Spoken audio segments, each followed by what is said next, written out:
Good morning, guys. Hey, I just want to talk to you guys real quick about the process of changing an oil. And it's not always just simply changing the filter and changing the oil.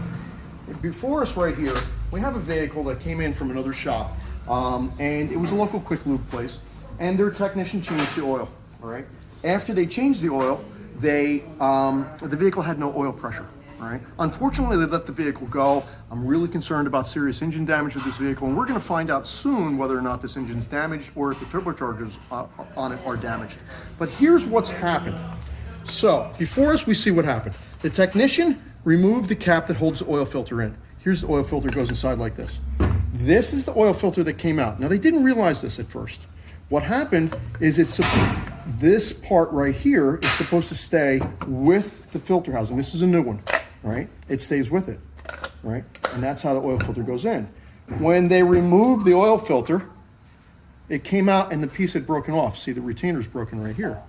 So they threw that in the garbage and they put a new oil filter into the housing and reassembled the vehicle. But this little guy right here is what allows this housing to drain back down into the crankcase. So when you remove the oil filter and its housing, it allows the whole chamber to drain into the crankcase. So when you change the oil, it's not holding more oil up to the top side. So without this here, it made a hole to the crankcase. So all the pressurized oil was just pumping right back down to the crankcase, and therefore the vehicle had no oil pressure. Now, that F-150 over there has two small turbochargers on it. All right, those small turbochargers are allowed to be efficient. It's a V6, dual turbocharged V6. A turbocharged spins at RPMs of excess of 30,000 RPM. Right? Without pressurized oil to the axle, it is almost bound to be damaged.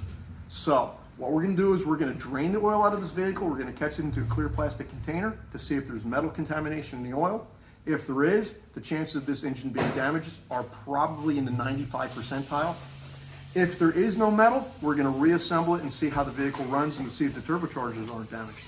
But this is just a quick rundown of what a technician would, through observation, say, hey, wait a minute, the filter I took out looks different than the filter I'm putting in. And he should have picked up on this.